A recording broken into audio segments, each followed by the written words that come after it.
for like a very short time, I was the COO, and that was not a fit. It was bad. I do not have a linear mind. So we figured that out. And then I was like, I'll go into the side of things that I feel like I can do something and not mess everything up.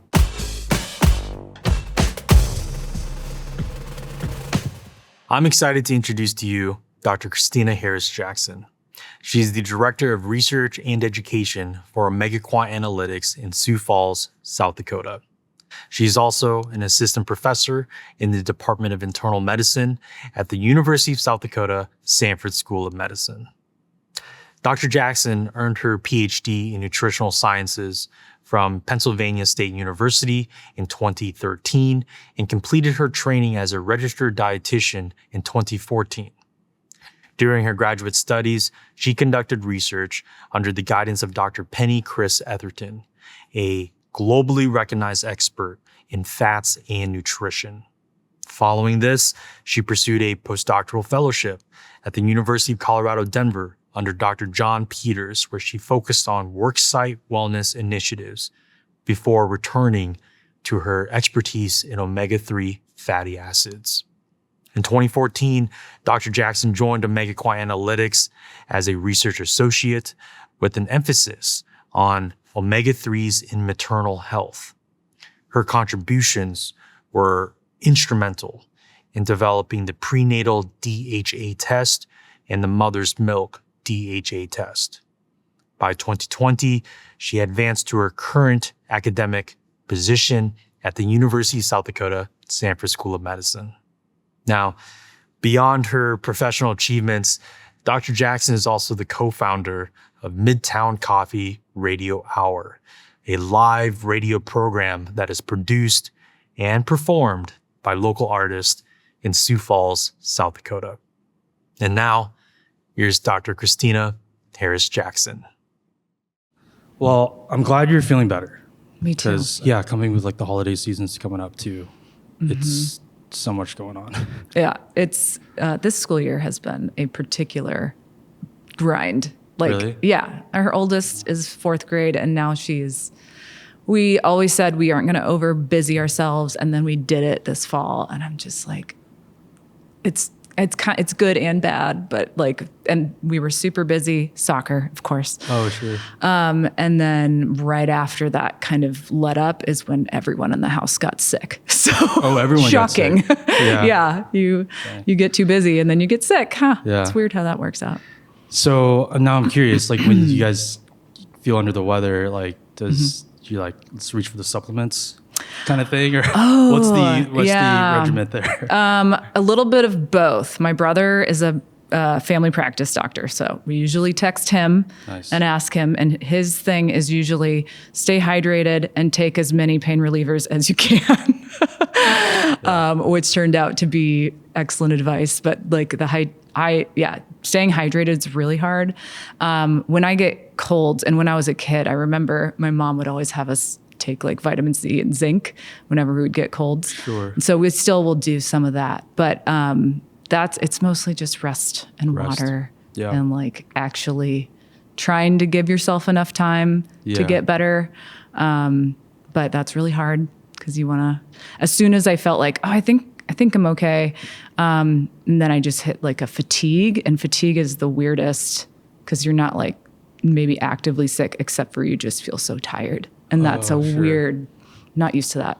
Yeah. Yeah. So when you were a kid and your mom was giving you that advice, was your dad also like, hey, don't forget about omega-3s? No, we didn't there were not like kid supplements for omega-3s when I was a kid.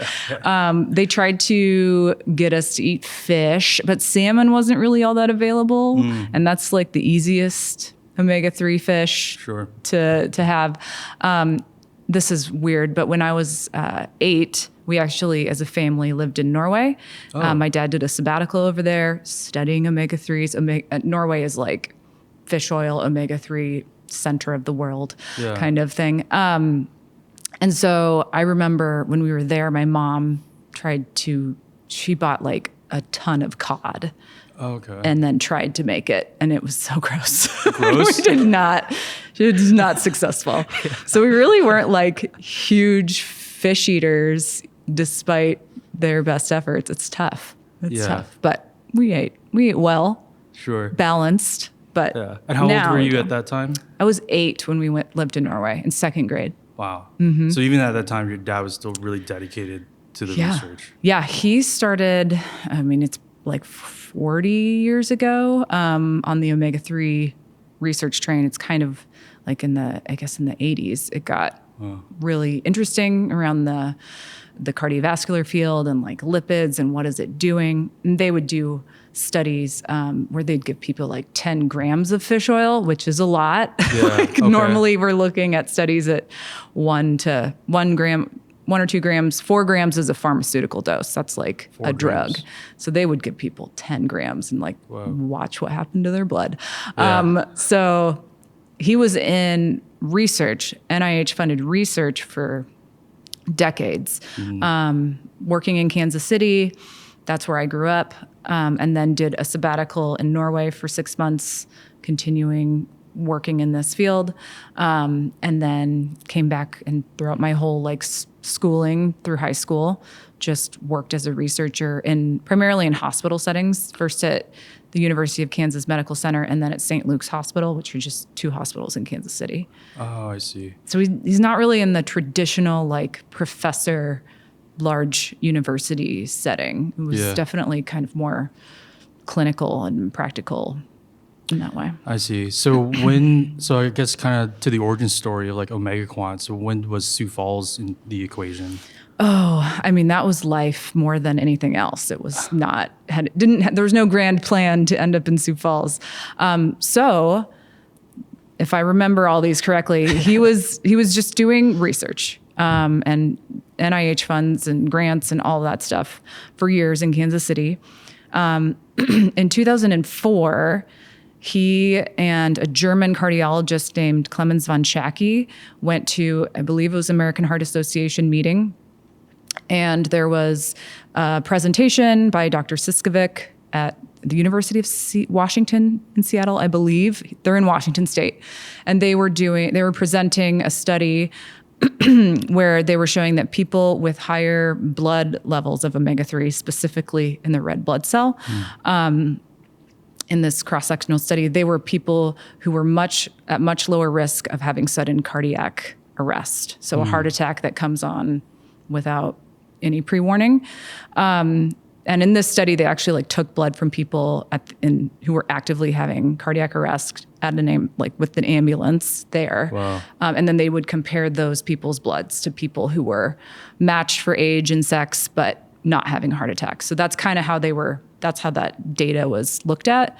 And so once they saw that presentation, and both of them felt like if we looked at the omega-3 levels in red cells, that should be a risk factor like cholesterol is or like blood pressure is. It's a signal that something is not, the heart and the vascular system is not doing well, and there's a pretty easy fix with it, and that's taking more omega-3s. And there's just been almost too much research on omega-3s since then. Oh, really? It's just been a kind of you think it's glut. too much research? Almost, because Interesting. there's been so much done, and unfortunately for us, we're in the blood testing side of it. Yeah. In our opinion, not enough of it has used blood levels of omega-3s to inform what the results say. Right. So often it's really just comparing a placebo group versus an omega-3 supplemented group, and see what happens to those two groups. But if you don't take into account what people's blood levels are in the first place, you don't really know who actually needs to supplement. Some people might eat a lot of fish in their diet, might have higher levels of omega-3s to start with. So adding more to someone who's already kind of sufficient usually doesn't change a lot of health outcomes. I see. But if you target people with low levels to begin with, it's logical. Like that's the kind of person who would need a supplement. So there's just but there's just been so much research and it's been great, but also then you have mixed findings, you have good findings, and then it gets you kind of just like and I pick can only your imagine sides. that would like impact like standardization, Oh my gosh. right? Yes. And on top of that, the vast majority like of omega-3 supplements or fish oil supplements are supplements, and they're not drugs, which is very confusing if we're kind of trying to medicalize it with like blood testing and dosing your omega-3s based on your blood levels. That's a very medical thing to do, but it's not in the medical field. It's in the supplement world, which is not regulated by the FDA. So omega-3s tend to just like, it lands in the middle of kind of our traditional medical establishment and like the nutritional alternative medicine world. And because there's been so much good research on the nutrition side, they've turned it into a drug that can be used primarily to lower triglycerides. It just always does that very well. But it's still got this like strange crossover where it's like it's really good in one way, but maybe it's not as powerful as a drug, or it is, but drugs aren't in your system unless you take it. And omega-3s are in your system, even if you're not taking a supplement, like you have it in your body. So that's where blood levels like kind of give that indication of how much you need or how much we think you would need for a therapeutic effect in a short amount of time. 'Cause the other thing we see is like omega-3s over the lifespan, people who are from cultures that eat fish regularly, we just consistently see that as like having all kinds of health benefits. Yeah. And fish have more than omega-3s, but they're also the only natural source of omega-3s. Wow. Which is weird for a nutrient. Like nutrients usually are kind of sporadically in lots of different foods, but omega-3s are from fish. So that's tough. It's tough. But regardless, like this whole field, it's so niche, but then like there's so many complicating factors. Yeah. Well, I mean, I'm glad to say like we have OmegaQuant in our backyard in Sioux Falls here. Yeah. Because I mean, you guys are the experts to us, and I can only imagine the experts in your field too. Yeah. Internationally. You asked me how we landed in Sioux Falls, and I didn't even get close to that. So, I can get there really quickly. But so he was doing this research, and then in Kansas City, he started the first version of OmegaQuant with the hospital, and the hospital was like kind of running it, and that it didn't do that well, and so it folded. It went under. The first time he tried the business, it didn't work out. So that's like, don't be surprised if the first time you try a small business that it might not work out. But he was still able to do his research and stay there. And then actually I went to Augustana here in Sioux Falls after high school. And my mom also went to Augustana, and she grew up in Laverne, Minnesota, and her mom was in Laverne in the nursing home there. And when I was a sophomore at Augie, they decided to leave Kansas City, where they had been for 20 years, and come up to Sioux Falls. This was also related to Sanford. That was when the Sanford donation happened. And that opened up a place for my dad to be the head of the cardiovascular research group up at Sanford. So he took that opportunity, and then they really wanted to come to Sioux Falls to be close to my grandma Olga, who was in Laverne. And my aunt and uncle live up here, and we had come up to Sioux Falls for family reunions my whole life. Yeah. And I obviously came to Augie, and I really loved it here. And so, they moved here like kind of later in life, and it was kind of surprising to them that they wanted to. Yeah. And then after my dad transitioned up here, and then somebody, I think it was Tara Dahl, was a doctor who had used the OmegaQuant testing in the first round. And she reached out to him while I was up here, and she just said, "Hey, are you still doing the omega-3 testing? Can I get that for my patients?" And he's like, "No, we're not doing that anymore. We're just doing research." She's like, "You really should do that again." And it was just that. like Just that motivation. moment. Yeah. And then he was able to start the company again within Sanford to start, and then was able to get it out of Sanford, incredibly. And then went into the Zeal Center. Zeal Center, yeah. So that's where, after they were out of Sanford, they landed in the incubator. Yep. We're in the basement there for as long as they could. And that was like, it's such a nice like small business story, because that place really helped OmegaQuant be able to grow, because they just helped take care of all the businessy things, because these were scientists primarily, not business people. Yes. And then they had to move out of the Zeal Center. They also my dad connected with Tom Morgan, who was there, and he's does Vistage groups and like small business kind of consulting. And now they're very good friends, but he met Tom there. And so then he had a business advisor, which Tom still helps on our business questions all the time. And so that was a really, really positive place. I was not involved with OmegaQuant at this time. I was off at school at Penn State. Oh, sure. And then they moved into a place on West 12th Street, Cedar Plaza. Yeah, that's where I met. So when I first met you, that was my intro to OmegaQuant. Yeah. Which was like the super cheapest, unassuming place ever. Correct. Not where you would expect like a lab to be, but we didn't need. Usually labs are in like the basement of a place. So the fact we had windows was like a big plus. But we how long were we in that space? 7 years maybe. Wow.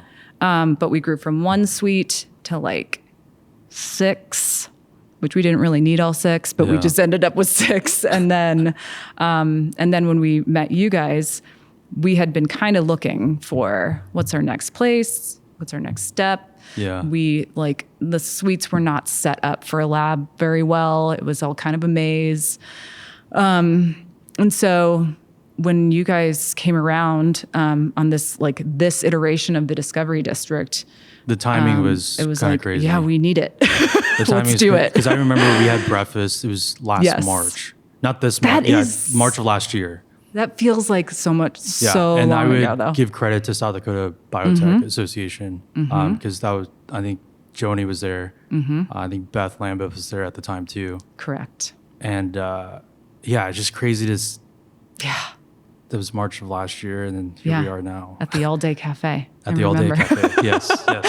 That's yeah. right. Joni really has been such a great asset to us and like to the whole community, just connecting people. And she's connected to us, me to other people in the community recently. And I'm just like very thankful for them. Yeah. That's great. So, fast forward, because you guys had your ribbon cutting August 13th. Yeah. So that was just a couple months ago. Between, origin story till now, like, how did you feel during that moment of like Sioux Falls, and how did you feel at that moment where you're at now? Yeah, it was. It's always great to like take the time to celebrate something. Just like the ribbon cutting's a really good thing, because otherwise you just kind of keep going with life. Yeah. So to kind of stamp that was really, really special. We also, for the first time, we have like 5 people who work remotely for us, and we brought them all in for the first time to Sioux Falls together. So not only were we celebrating like with our Sioux Falls people, but like our true OmegaQuant team that is not all here. And so, being able to show the space, it's just such an amazing visual of the growth that we've had. Our space feels so good to us. It feels like we are set for a long time to keep growing. Yeah. And we're also like focused on really trying to focus in on what is our main, why do we exist? Yeah. And can we where can we add to that, and where do we need to stay focused? Our space really feels like clarifying for that. And it's always special to bring people together to just like, I see what you're doing.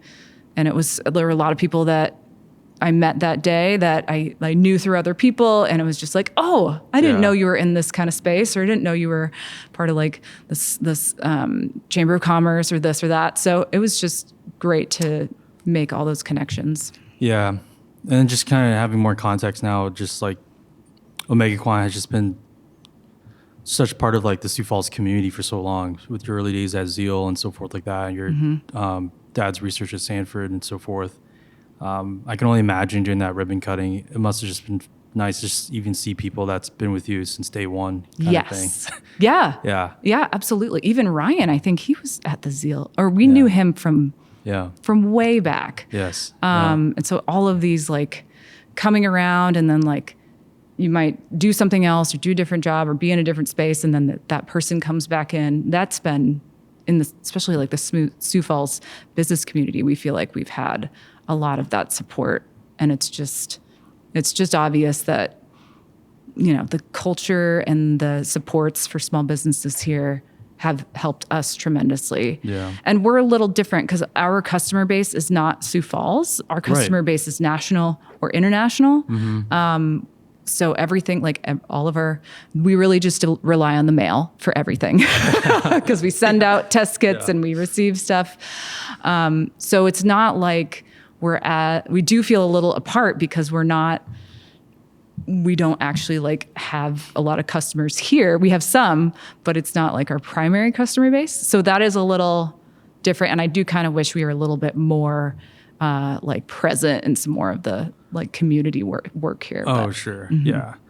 I mean, like when people learn that OmegaQuant Analytics is in Sioux Falls, South Dakota, are they like kind of surprised? Like, yes. Because I know like on my end, like when I'm out going to conferences and industry events, sometimes I find myself trying to explain to people that South Dakota is not North Dakota. Yeah. It's like there's a border. Yeah. So most of my conversations sometimes isn't even about USD Discovery District or the research park. They just want to know what is South Dakota. What is that place?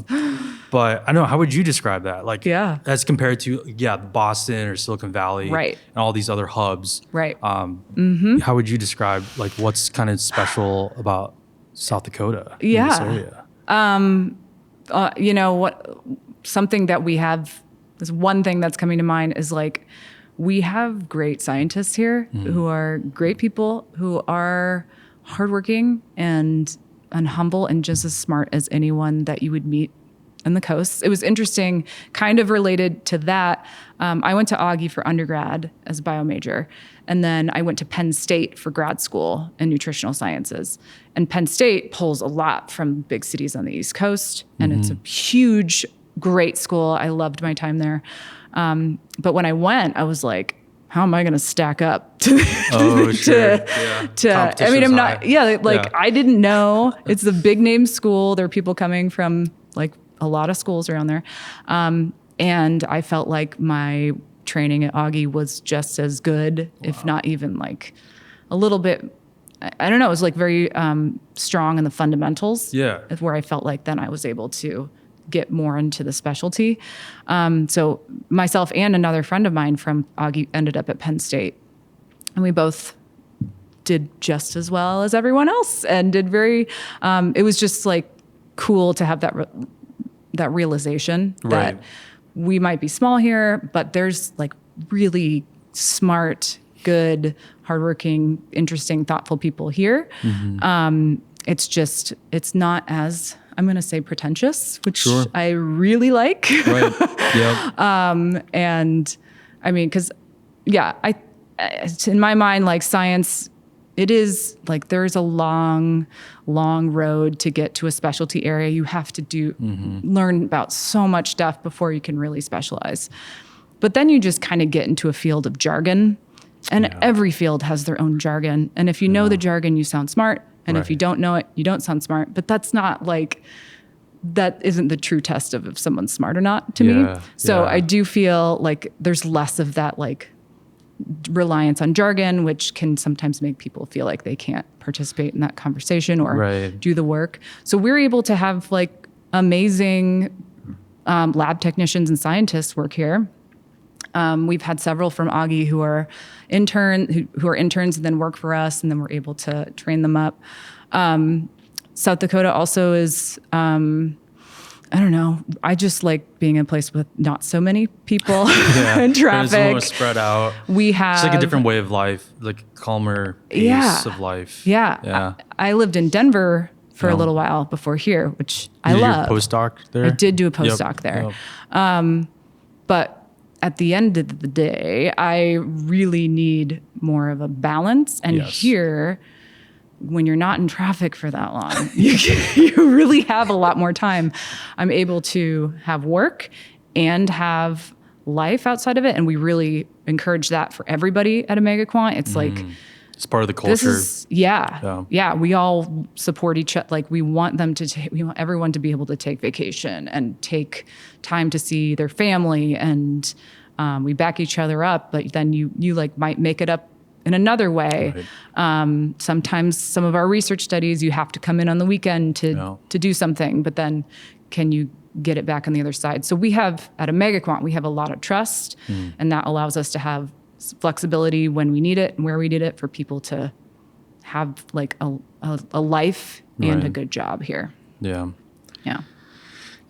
and I think that's just, I mean, as far as like the whole economic development piece of everything is workforce, right? And I don't know. I'm just really happy that OmegaQuant is here with us in present day because I think, future graduates from whatever university, OmegaQuant is like at least an option for them. And I think that's really important because I think from the state perspective, I was hearing this when I was in high school, the whole brain drain situation. But I think there's companies like OmegaQuant that exist still in South Dakota somewhere that we still need to kind of find and support. Yeah. And I will also say, like, we do have remote workers, primarily in like marketing and sales. And part of that is because almost all of our marketing is education. And so we have people who have been in like the omega-3 field and space. But because we might not be able to find that here, maybe not. But because we can pull in that expertise, that allows us to like stay here. Yes. We don't have to go to a hub because of the remote work. But we do like, we prefer to have people on site, and that's like, but it has worked for the people that it works for. It works really well, and it allows us to stay here, but still have like that deep knowledge, those connections to the best scientists all over the world in this area. We are deeply connected to. So I think that's part of what allows us to like be here, and continue to be at the top of the research, being on top of the research and learning from those people. Yeah, definitely. So kind of shifting a little bit more into kind of omega-3s in the index and so forth like that. So I think you shared a little glimpse of that story, that motivation that your father received, right? At that person asking for the test. But was there like another aha moment where it's like, okay, this is the moment where there's commercial potential here. Like it's no longer just the research piece of it. Like we can actually have something to bring to market. Was there a moment there? I don't know a specific moment. What's interesting about my dad is he's a well-trained scientist, but also has this entrepreneurial spirit that is like, he's like, he doesn't want the bureaucracy. He doesn't want to deal with all that. He just wants to do it. So him and Clemens published a paper to like put the omega-3 index on the map in 2004. That's where they explained what it was. They put all the research that they'd collected behind it and been like, we think that people with we think the omega-3 index, first, the definition is it is the proportion of EPA and DHA, the fish oil omega-3s, in a red cell membrane. Okay. Which is a weird type of biometric thing. Usually we're measuring stuff in plasma. But anyway, that was their definition, and I can go into why that's interesting and specific. But they also said that the target for the best heart outcomes, lowest risk for sudden cardiac death, was to have an omega-3 index of 8%. And then they saw that people who had index less than 4% were those at the highest risk. So they were able to, through a lot of different types of research, find like this 8% target is consistently kind of coming up as these are the people who are a lot less likely to have sudden cardiac arrest or die from it. So it's not that they didn't set the target based on like normative levels. They set it based on health outcomes, because normative levels in the U.S. or anywhere is really quite wide. Like the average levels in the U.S. and Canada is like 5%. 5. Okay. So it's not what's normal, because this is not like it's not really controlled by homeostasis like a lot of stuff in our blood is, which is great. We need that. Yeah. So like our sodium levels and stuff, that all needs to be normative. Like that's normative levels. Ours is like, this is based on a health outcome. It's a little bit, it's flipping some of the script on like identifying a deficiency versus an optimal level. That's a whole area that's growing a lot, but it is very difficult to identify like quote optimal levels. Yeah. Especially if something's being controlled with homeostasis, like that's right. It's hard to change. So, I mean, excuse my ignorance, but like, so was that a factor of choosing the red blood cells versus the plasma? Yes. Okay. So the reason that they were looking at red cells, so all like cell membranes are made up of fatty acids. And fatty acids are just like different kinds of fats with different numbers of carbons and different numbers of double bonds. And so that's where you get saturated fats, monounsaturated, and polyunsaturated fats, which we have that in our food. And so you've probably seen that on labels. So a mix of all those kinds of fatty acids make up all of our cell membranes, which is really kind of like genius, because it has to do, like they have a phospholipid head, which is hydrophilic, water loving, which our blood is water loving. And then the fatty part is hydrophobic. It doesn't mix with water. So the membrane is created because the fatty acid ends face each other and then the phospholipid ends face each other. So you have like this kind of fluid membrane where the inside side, it's all based on that, like those properties. I just think that's cool. So even each different fatty acid type has different properties, physical properties. In biochemistry, structure equals function, and they all have slightly different structures. So all the fatty acids have different functions. And that's where the omega-3s, like structurally, are really interesting. They're polyunsaturated. They have lots of double bonds, which makes it, they call it kinky. Kinky? Yeah, it curls on itself. If you have a saturated fat, no double bonds, it doesn't curl on itself. It's a straight line. So you kind of have all these like varying kind of fatty acids with different structures. So the omega-3s in that membrane, we have to measure all the fatty acids in the red cell membrane to get the omega-3 index, but we just take the EPA and DHA levels, add them together, and put them over the total. Okay, it's a percentage. Okay. And if I'm understanding you correctly, so the omega-3 only exists in the red cell membrane, or does it exist in plasma? It also exists in plasma. What's interesting about the red cell is that it is... it's half of our blood, but the red cells are all just kind of exist to carry oxygen around. And the red cells reflect our tissue levels a lot more than plasma does. So because it's a tissue that's made by our body, it's creating that tissue. And then a lot of the other tissues have very similar levels of omega-3. So heart tissue, we don't want to take samples of people's heart tissue. But the red cell reflects it. So if you have higher omega-3 in your red cell, you have higher omega-3 in your heart tissue or in your muscle or in your spleen. You can trace it. Yeah, mouse studies have shown that with more organs. Human studies have shown the heart and the red cell have very close omega-3 levels. The brain is the thing that is actually richer in omega-3 than like everything else in the body.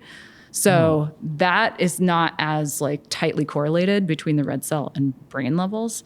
But the red cell is interesting because it reflects other tissues, and the omega-3s and the fatty acids in that membrane, that's actually, they're pulled out of the membrane to be used in usually like inflammatory situations. Sure. Yeah. So that like being in the membrane is kind of the site of its action.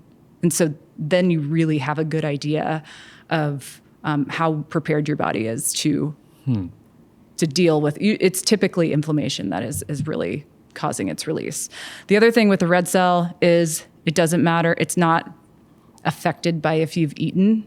So anything in the plasma is essentially like after you've eaten and you digest and absorb energy and nutrients, it goes into your plasma. And there's other things that happen, but your plasma increases throughout the day. You'll have glucose. You'll have after breakfast, your glucose will spike. It'll go down throughout the day. After lunch, your glucose will spike. Same with fats.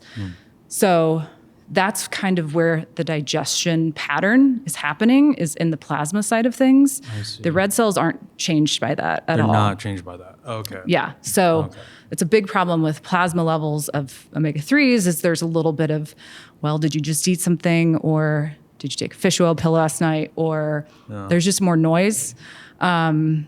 And it's not, you can measure membranes of things that are in plasma, and that correlates pretty well to red cells. It's called measuring the phospholipids, and plasma phospholipid. But if you're just measuring total plasma, you'll get anything that's being absorbed or anything that's like being packaged in lipoproteins and being brought throughout the body.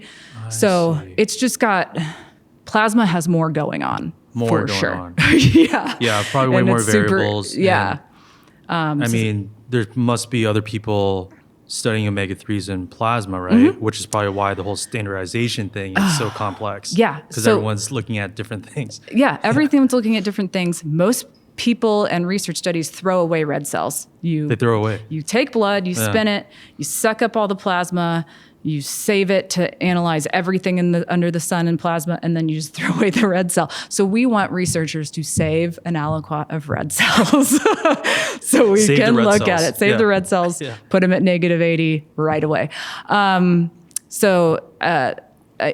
guess but we do, so we work with as much data as we can. We have ways to correlate red cells to all different kinds of sample types as a rough estimate, because if you eat a lot of omega-3s or take supplements, it will be higher in plasma as well, for sure, because you're absorbing it, and if you're doing that consistently. So that's predictable. Yeah, you'll have that. It's just, where's the target for plasma? That's a little harder, because it doesn't take into account like 3 months of intake like red cells do.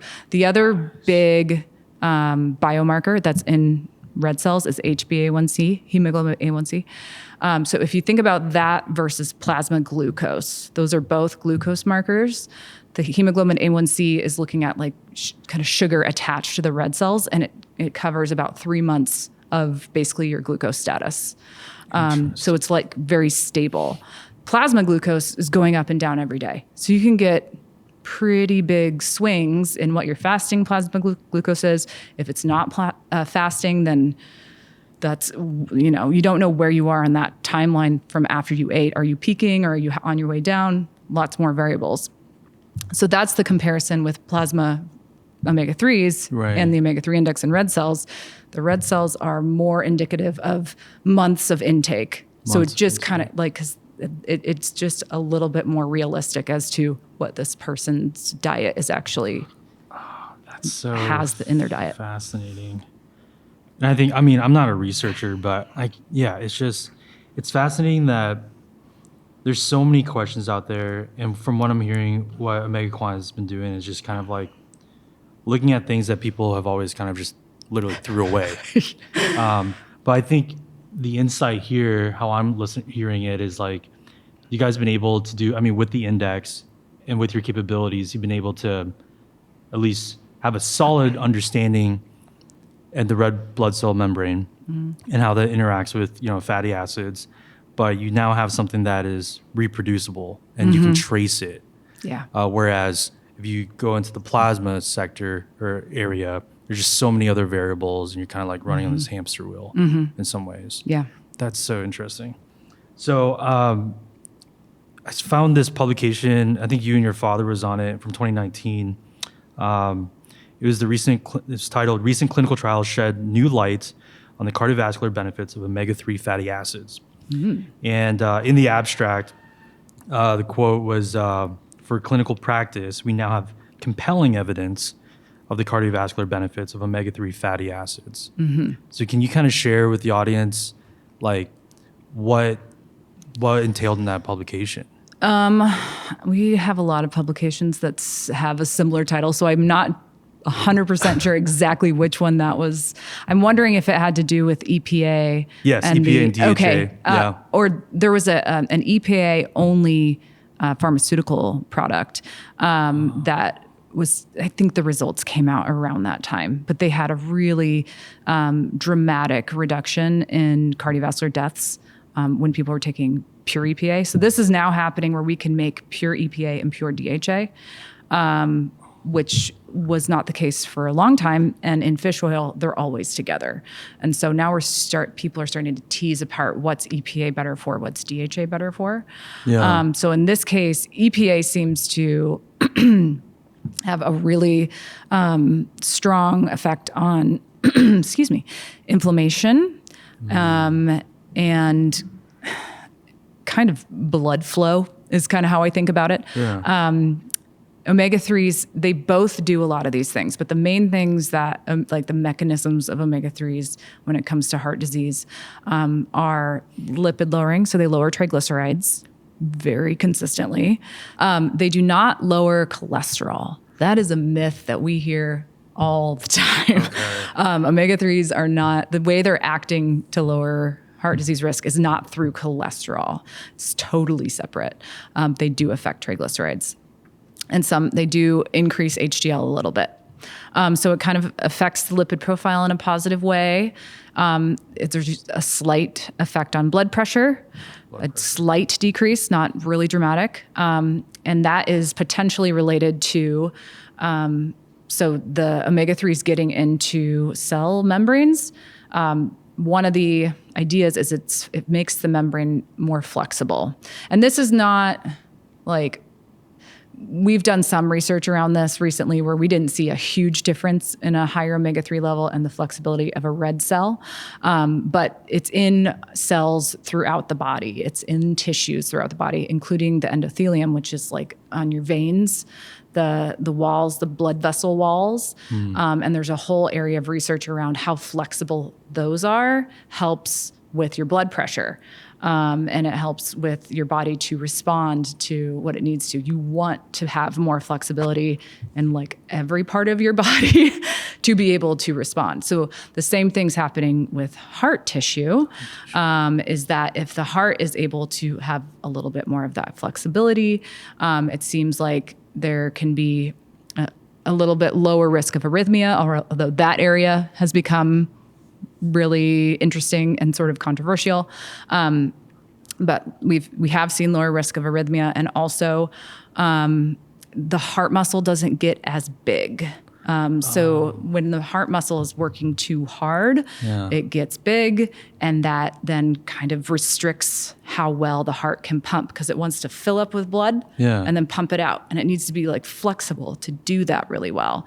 And if it starts getting too much muscle around it, it can't pump as well.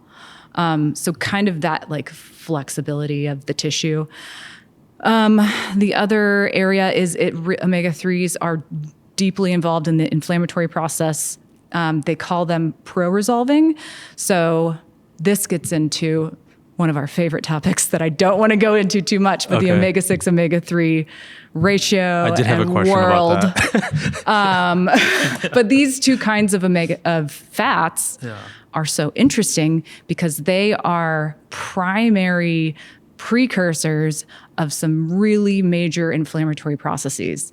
So these fatty acids are pulled out of the membrane by, we call them like the COX and the LOX enzymes, which are the kind of like gatekeepers of inflammatory processes. So aspirin blocks, I think it's the COX enzyme. And that's because, so it's cutting off inflammation at that point. And that's the same pathway that these fatty acids are pulled through. So that's part of like this, they're just really core to that process. So the omega-6s tend to be the fatty acids that go through that pathway and do all the work of inflammation or part of it. So you need to get, if you have a wound, you need to have the white blood cells go there. You need to have the omega-3 or the omega-6s are in the white blood cells and platelets. They help get the clotting there.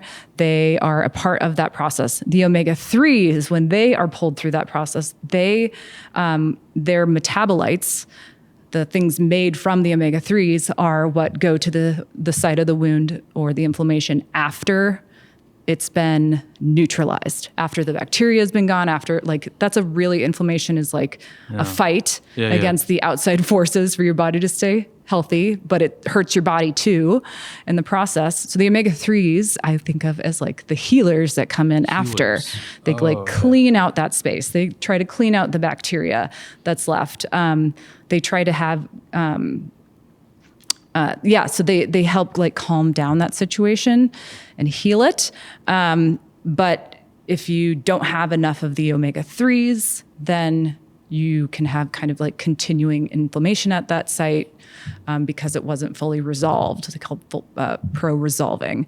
So that's a little bit of how the omega-3, omega-6 story has originated. Yeah. There's definitely truth in it, but it's not as simple as we need less omega-6 and more omega-3. It's mostly in our mind on the omega-3 side.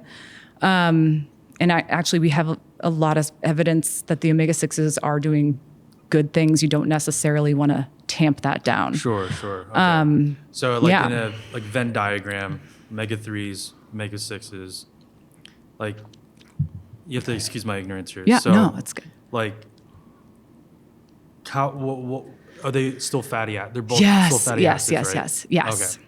They're like cousins. Okay, they're cousins. Sorry, sometimes I need finger puppets. Yes, I know. Okay. They are two sides of the same coin. Two sides. They are often really similar structures.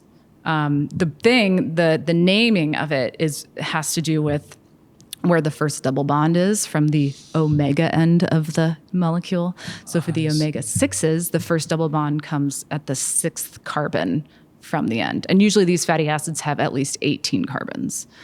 And so that's where that naming comes from. And the omega-3s, the first double bond is on the 3rd carbon from the omega end. And the body does not have that specific enzyme to put a double bond at those specific places, which is why they're essential. Like, we have to get it from our food. So it's like a vitamin in that way. They're both essential fatty acids. It's so wild. It's weird we don't have one for, like, we can put double bonds a lot of places on a fatty acid and change its structure, but we can't do it at those two spots. I don't know why.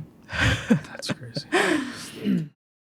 So there's an emerging innovation community in Sioux Falls, South Dakota, and the USD Discovery District has completed a construction spanning about 50,000 square feet.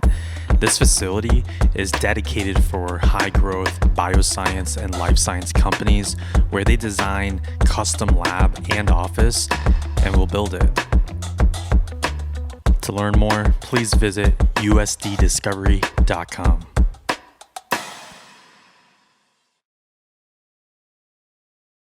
Are you guys using any AI in No. your research? That's what I think we that call hurts so off on AI. It's like we're like having common people pay for subscriptions to do stupid crap with it or whatever to be more productive. But like, it's so untapped, it seems, for science and research. There's some really amazing uses of it. It's finding like patterns in too much data that we can't see is kind of the point.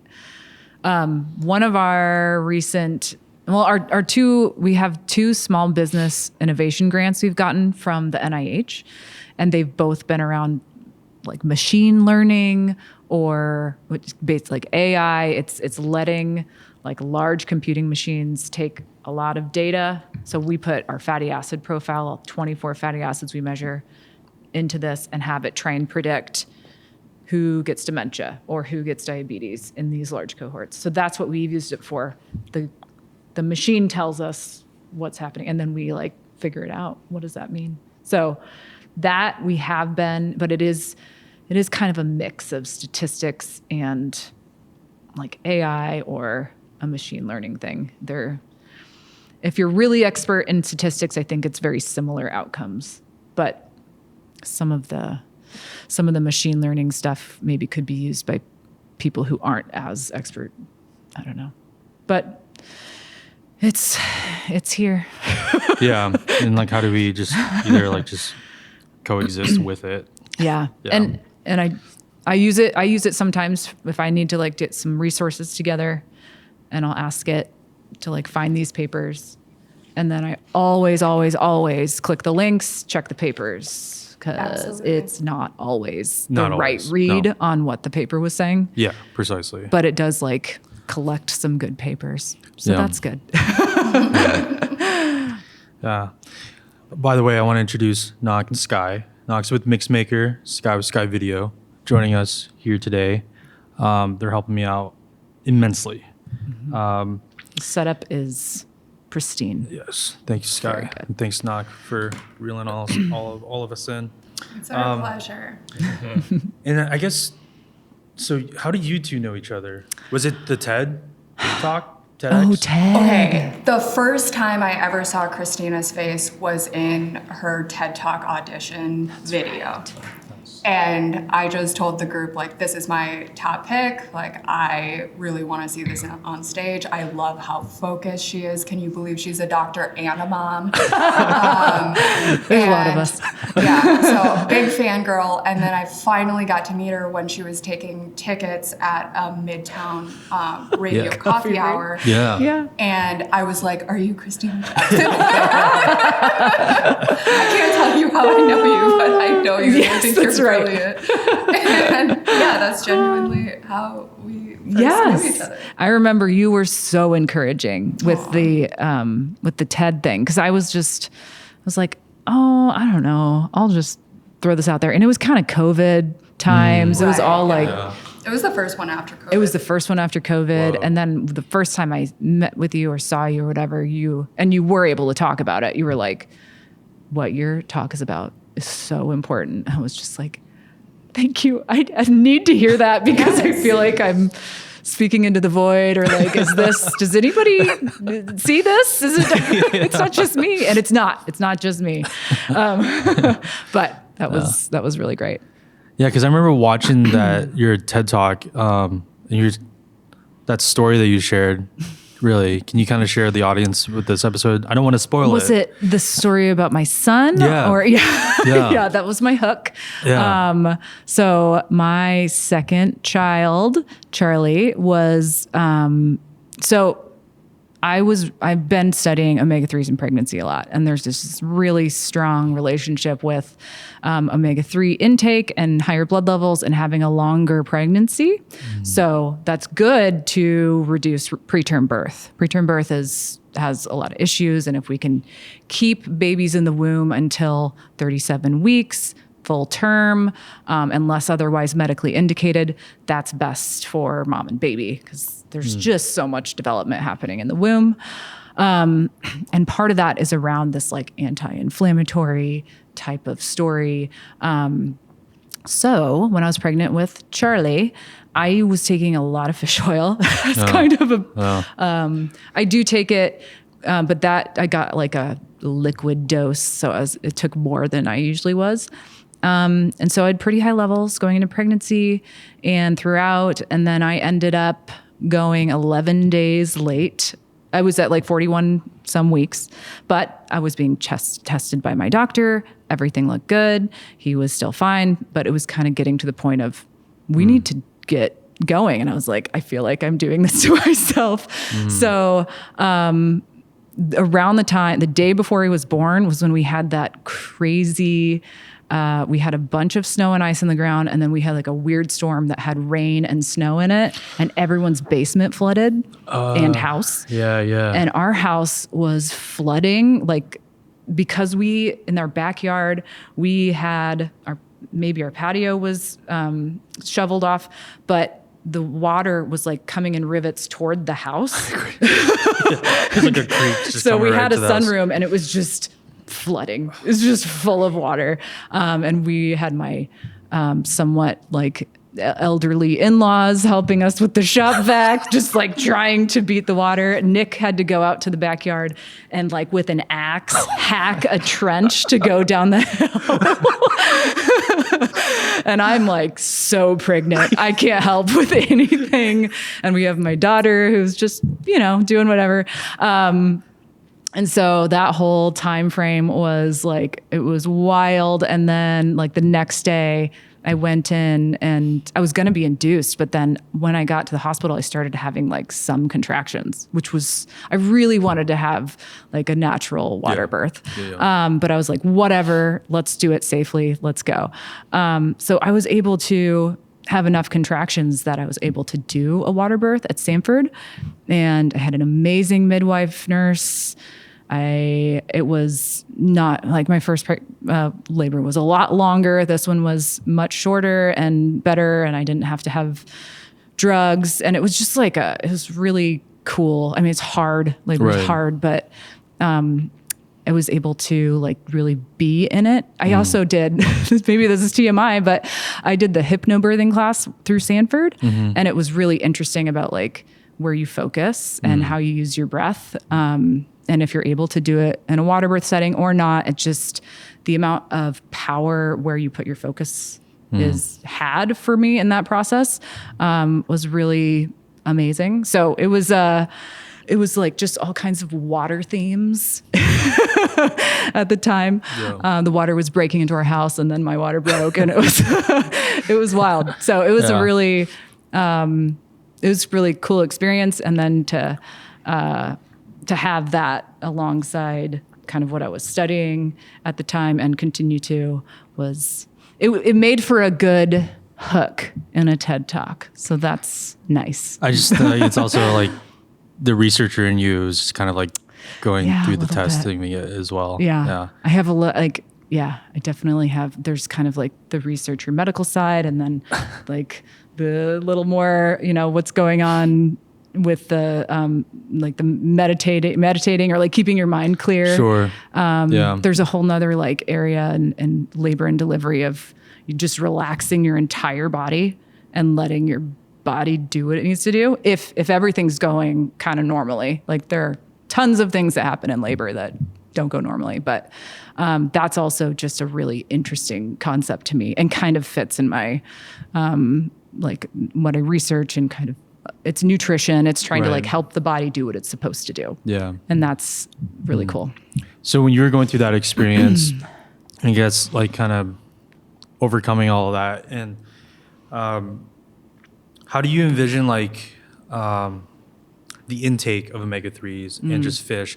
And like, is that, well, I guess my question is how is like just public guidance, like how is that formed? Yeah, this is because I think you mentioned earlier in our conversations about certain milligrams or grams and so forth like that. Yeah. How is that informed when it comes to omega-3s and?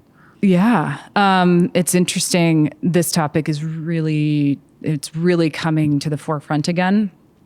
So the way that we develop nutritional guidelines is, it's not like a perfect science by any means. And with the omega-3s in particular, with regards to pregnancy, there have been guidelines that said we assume women get like 250 milligrams of DHA in their diet through fish, which is an extreme overestimation. It's more like less than 100 milligrams. It's not a lot.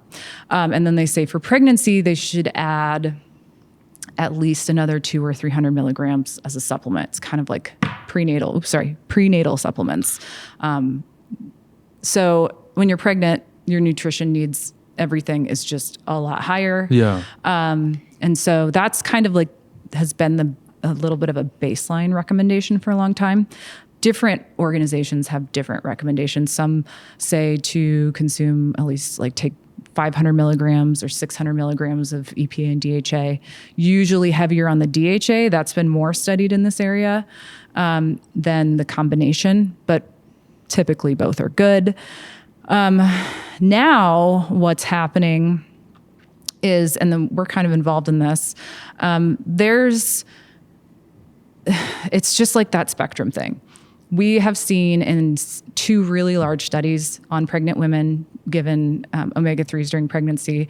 One was done in Kansas City and one was done in Australia, and they found very similar things in that if you give women a very high dose of like 800 to 1,000 milligrams, that's like double what we're talking about for the general recommendation, and nobody meets that recommendation. So this is a very high dose. So that's just like way too much fish.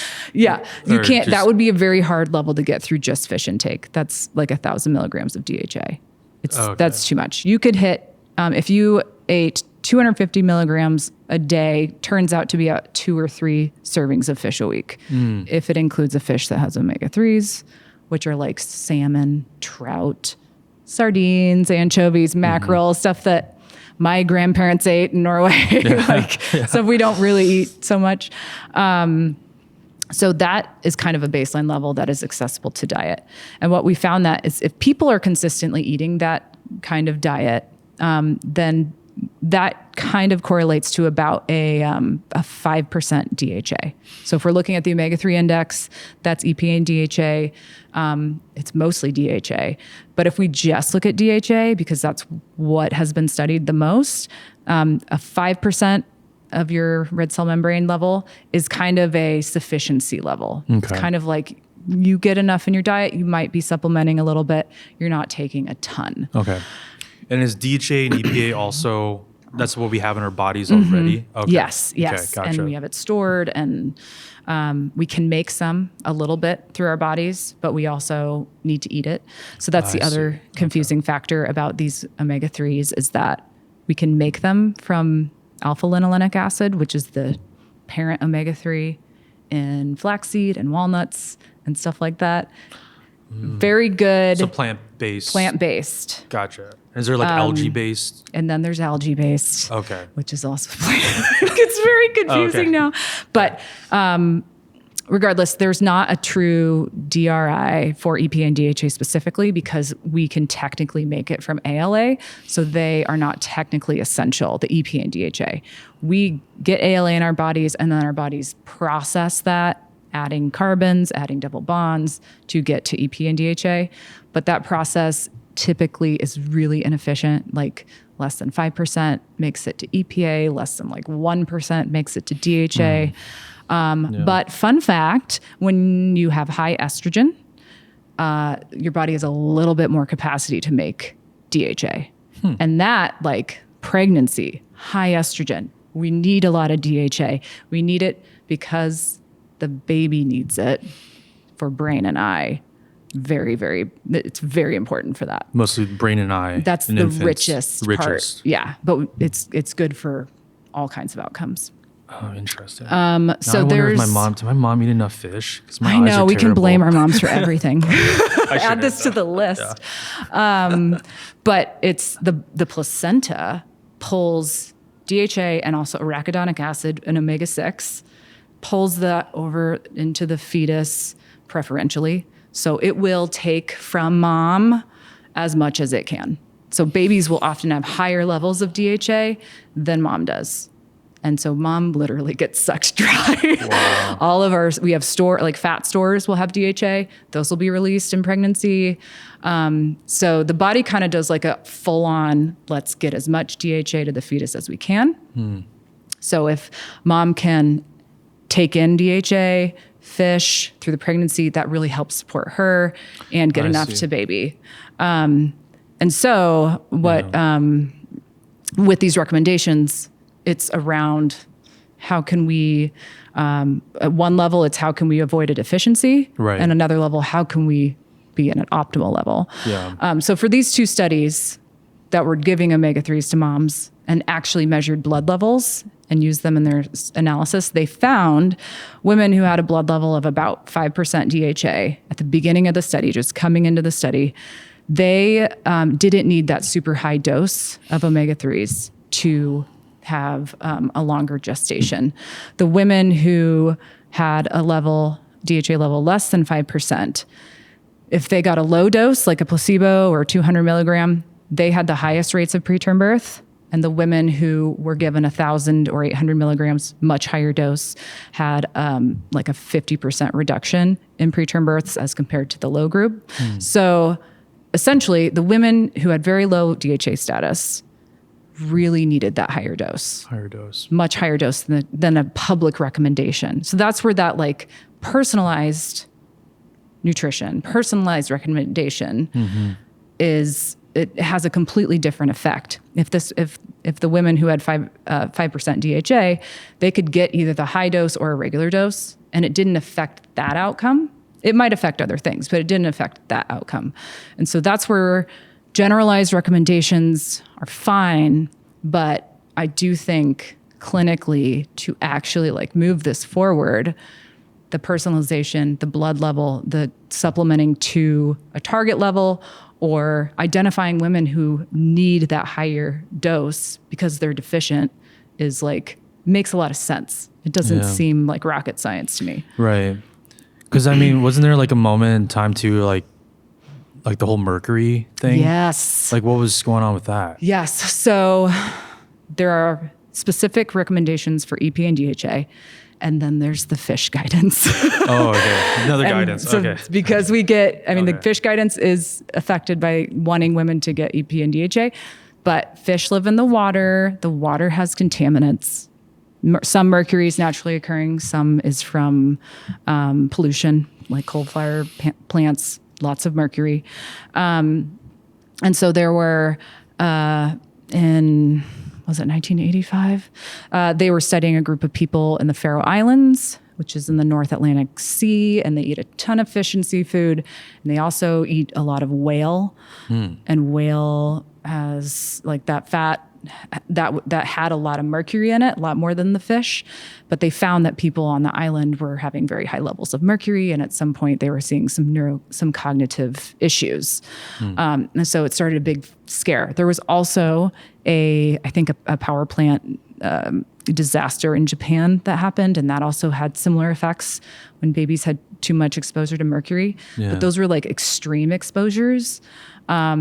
And then fish and seafood, they have some mercury, but we've seen that like in the Seychelles Islands, those communities eat fish it's a main part of their diet.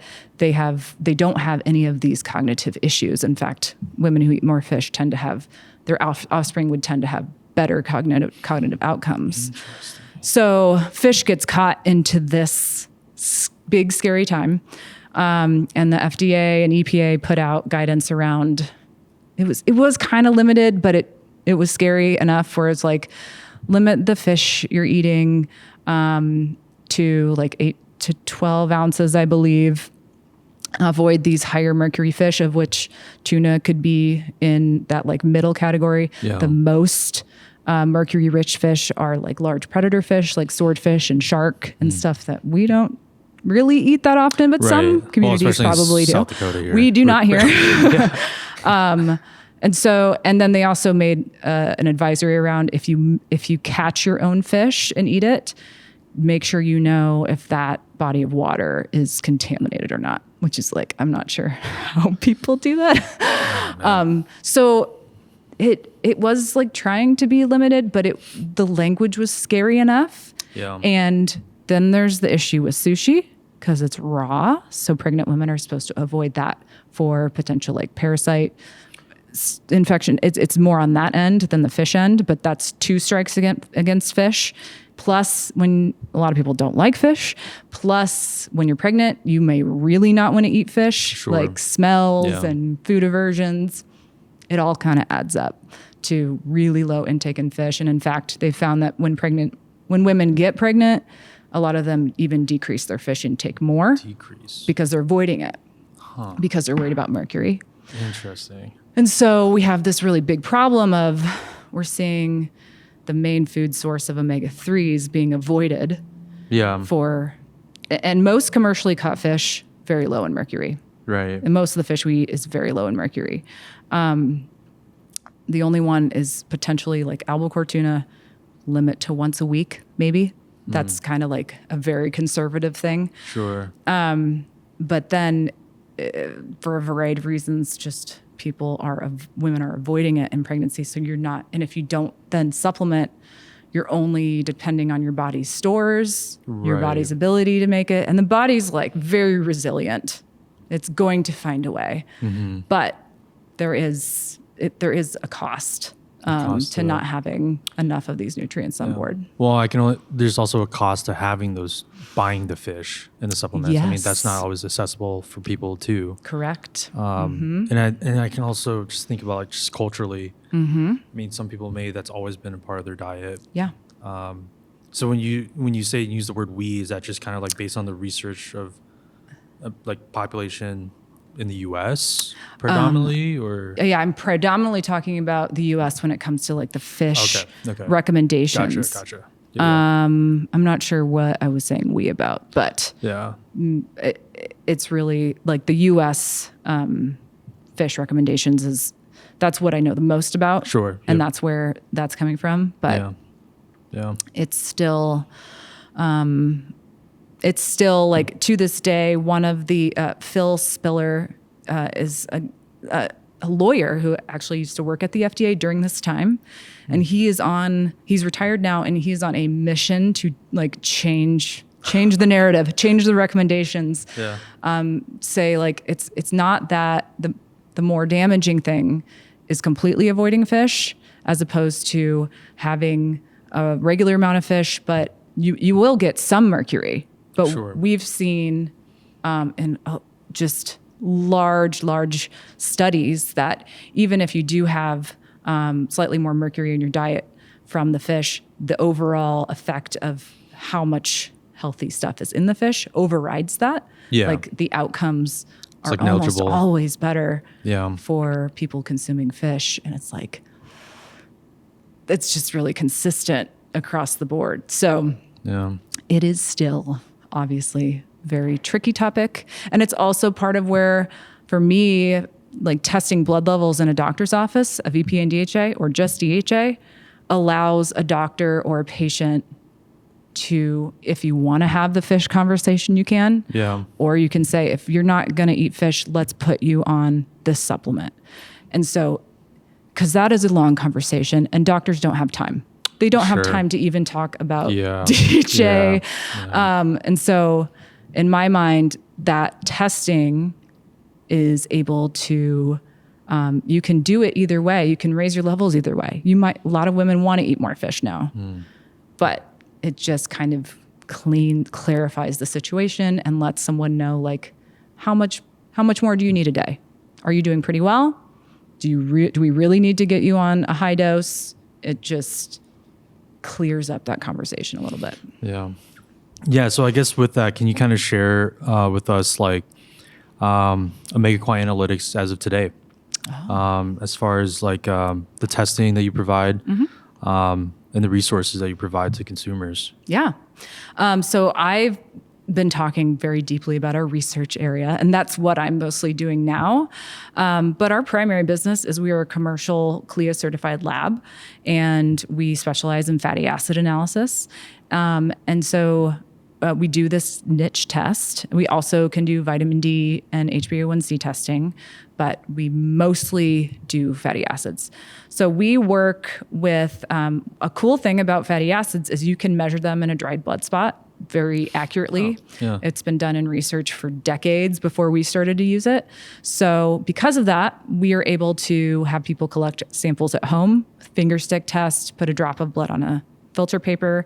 The filter paper has been treated with an antioxidant mix that helps protect the fatty acids, and so they don't degrade. But you could send that through the mail back to our lab here in South Dakota, and we have technicians, that real live people, not just robots, that analyze fatty acids. And we've been doing this. We've done this test on millions of people, if you count people who've tested themselves and research. So we have this huge breadth of data. We know about norms. We know about what kind of intake, what affects the omega-3 index. We can give really specific recommendations, and kind of people will consult with us about, like, I'm taking this product, this isn't what my level was, and then we can problem solve and usually find like what's missing here, what's the missing link. So we work directly with people can order our test online directly. We work with a lot of healthcare practitioners, typically independent ones. We work with some hospital systems and executive health places. And we work with omega-3 supplement brands because that makes a lot of sense for them. And then we also have a big arm of research where we, academic institutions or pharma companies, will run a study, usually giving some kind of omega-3, and they'll send us samples to analyze, and then we'll just give them the data back. Wow. And then we have our own research that we're starting to fund through our own grant writing and a collaboration with the Fatty Acid Research Institute. So that's been really cool. That's my dad's current focus. Bill Harris's focus is FARI. So that is a nonprofit that has split off from OmegaQuant. Yeah. And you guys have like an upcoming symposium, yes, right? Yes. So FARI is kind of where our research lives a little bit more. Because we used to just, my dad would just go to a conference or write someone that he knows and says, like, do you have any samples from this big, like 1,000 samples from your cohort study that we can analyze? And they'd be like, sure. And he'd be like, okay, we're going to do it. And we would just do it for free.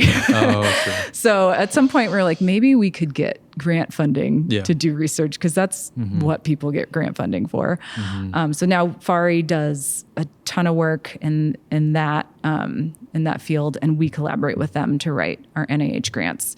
So OmegaQuant is processing samples from all over the place. We also have a partner in Stirling, Scotland that does our, basically handles any samples that are not North or South America. Oh, and so those are, and then we have another lab in Poland that we have certified to do our method. So we are expanding, and it's been really good. Yeah. Yeah. Does it ever like feel overwhelming?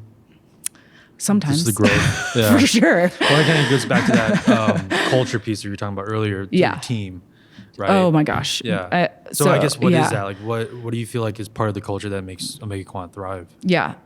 So as an ownership group, it's myself, my dad, and Jason Polrice. Jason Polrice has been with us forever. He started off as a technician, then lab manager, now CEO, owner, part owner. So the three of us have a really good team. Two of us are not the best business people, and we're science people. And Jason has a mind for both. So we just have a really I kind of describe OmegaQuant's culture as scientific. Yeah. Like we try things. It's an experiment. If it works, great. If it doesn't work, great. We learned what works. Exactly. And that's how we move forward. So we've tried things that didn't work, and then we back off from them. Or we try things and we get overextended and we say, do we need to be doing that? What do the numbers say? Oh, it's probably not worth it. Let's not do that anymore, or let's focus here. So it's like very non-judgmental, very much interested in what's working. So that's really healthy. And then throughout our people on-site and off-site, I think people just have a pretty, sometimes it's clear what the role is. It is a small company, so things bleed into each other. I would say like Jason does the primary operations management and everything with the lab. And I'm more on the research side. So we do kind of have our roles, but they have ebbed and flowed throughout the years. For like a very short time, I was the COO, and that was not a fit. It was bad. I do not have a linear mind. So we figured that out. And then I was like, I'll go into the side of things that I feel like I can do something and not mess everything up. That's so interesting. I mean, when you were in that role, was it like, was it really quick to be like, okay, this isn't for me? Or was it? Wasn't that quick. You know, it was like maybe a year or something, but it takes like a number of small crises to be like, maybe this is not a fit. I don't think, it's always hard to really separate what is just like kind of a random event and what is like happening. And most of it is just like I felt very stressed by it. Oh, you know, sure. I was like, I don't feel a lot of energy going into this. The results aren't really there. This probably isn't where I need to put my energy.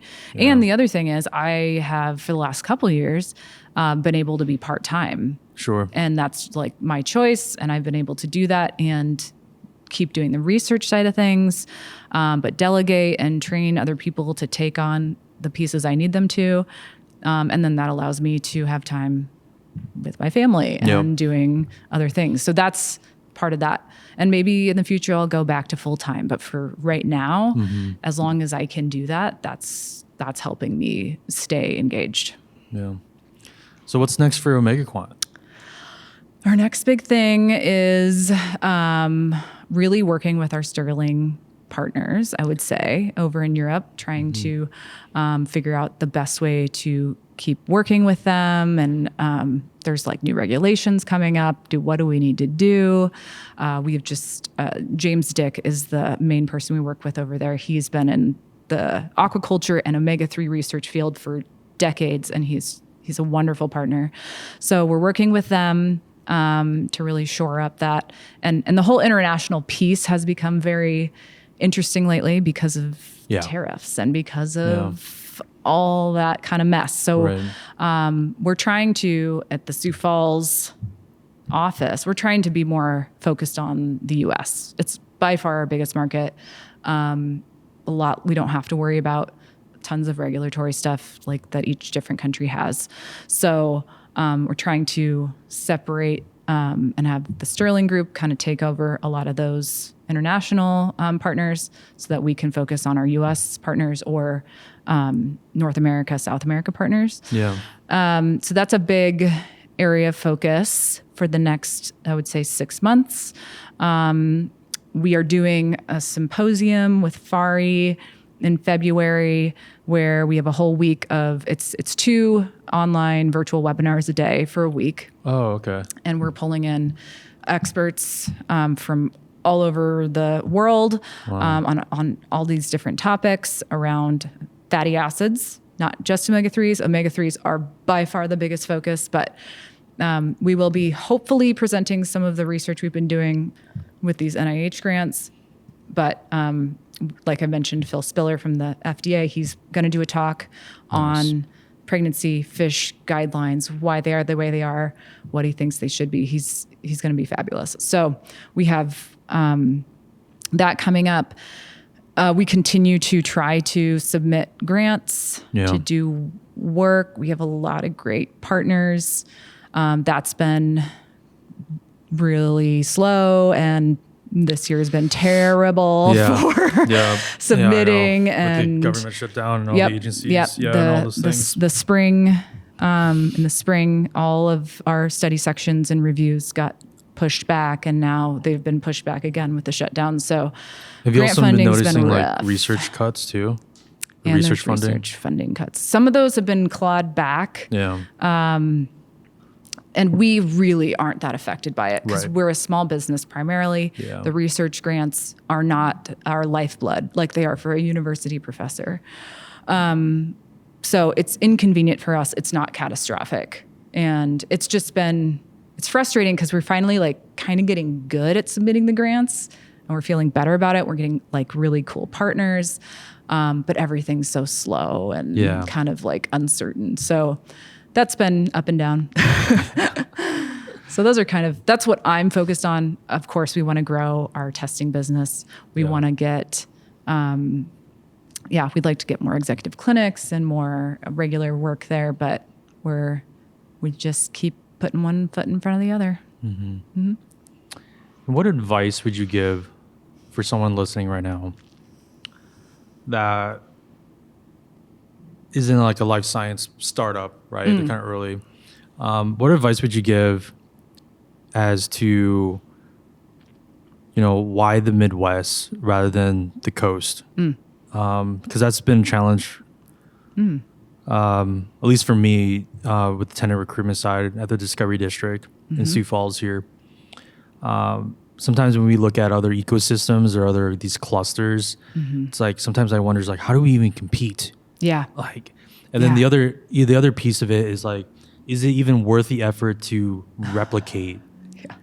Because then at the end of the day, you sacrifice what is so unique to this area. Yeah. So like, what advice would you give to someone that's just kind of looking for like their next kind of destination to really grow their company? Yeah. I really like that thought of like, how much do you try and copy what's going on somewhere else, and how much do you lean into what makes you different? Yeah. And I do think holding on to what makes us different is really key. I mean, and you're not like, Boston has hundreds of years of academics, there's certain things that just won't be recreated. But what we have here is, I think, like kind of I don't know if it's a lower barrier to entry, but there's a lot of support for early small businesses. I think our small business community, just period, is really positive and strong. And then if you can bring that into the STEM side of things, I mean, we have 2 huge hospital systems. How can we not tap into that a little bit more, who have research programs?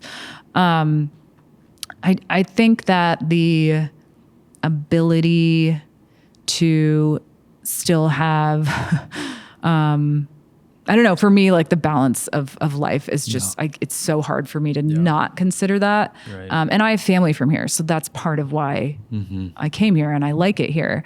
But if you can, like, it's that whole remote thing, if you can continue to keep your relationships and networking up through remote working with people, you can do grants with people anywhere, go to conferences and continue to make connections, because in the sciences, usually it's just like you're spread out because everyone's in like a very small specialty and they're usually at all different places.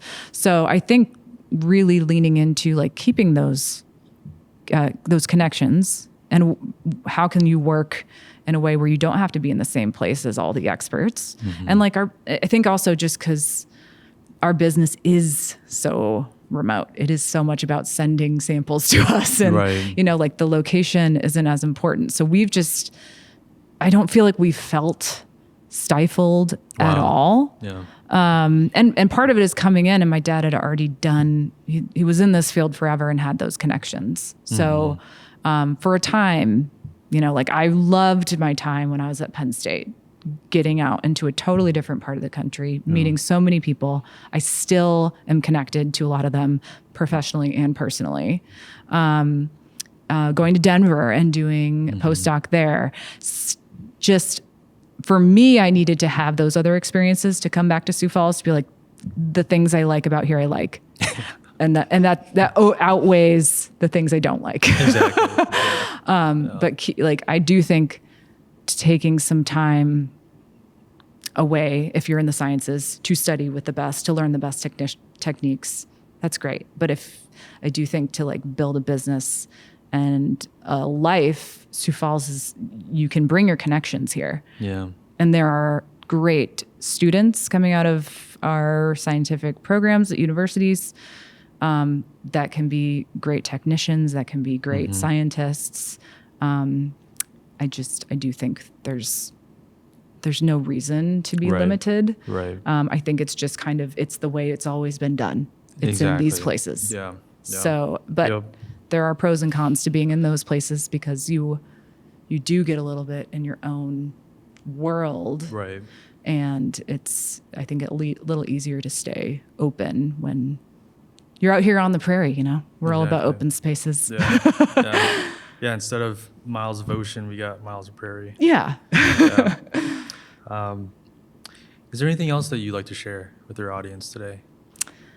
Oh, I'm really grateful to the Discovery District and to you and Ryan, and just being able, I just can't tell you enough how much we love our space and how much it's definitely changed how I've worked and my motivation, and to be starting to feel like, oh, this can be a hub for people, to learn from each other and to do really great work, really great science, or really practical work, and provide something to people. And I'm excited to start hopefully getting to tap into working with more students. So we're just really glad that we landed here, and really glad that you and Ryan are at the helm right now. It's great. Well, just thank you for being incredibly patient with us. Yeah, I know it's just been moving and roller construction. Construction. They went as well as I expected to go. Like we were. We learned quite a bit, but yeah, I mean, I'm actually wrapping up a market study right now, which I was trying to get done maybe a month ago. Knock has been a great coach for me. Yes. Just keeping me on task with that. But yeah, towards the end of the market study, I was really just, how do I just communicate what we've achieved this year, just alone, 2025? This building was done in January. That is so wild. You guys just like plow through huge milestones that you just like keep pushing, so you never stop and celebrate. I know. It's hard on me, honestly. It's only been 2 months too.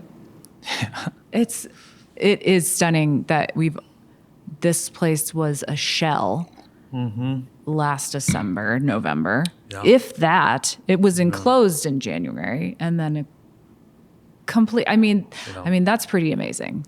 Just like the efficiency to be able to have a shell. And then we were in an operating lab in June. Yeah. That's kind of why, like, I don't know, maybe that's another advantage to Sioux Falls, because that kind of speed maybe doesn't happen everywhere. Well, I think at the end of the day, to wrap it up, I just owe it to, just leadership and just people that really supported us. Because, I think sometimes, maybe it's my own internal thoughts where it's like maybe we're not moving fast enough, but we're a lean team. Yeah. We're a lean team. It's Ryan, myself, and Mark. And now with the addition with, Knock and Sky with the podcast and some of these marketing efforts, you just got to work together and just kind of keep moving forward. But thank you so much for your time today. Thank you. Thank you for listening to this episode of the Favorable Environments podcast, made possible by the USD Discovery District and South Dakota First Capital. To learn more about USD Discovery District, please visit usddiscovery.com. And you'd like to learn more about South Dakota First Capital, please visit southdakotafirst.com. And if you'd like to check out the complete list of guests we've had in the past, you can learn more at favorableenvironments.com. And lastly, if you're listening to this on Apple Podcasts, please consider giving us a 5-star review. That will help us out greatly. Thank you.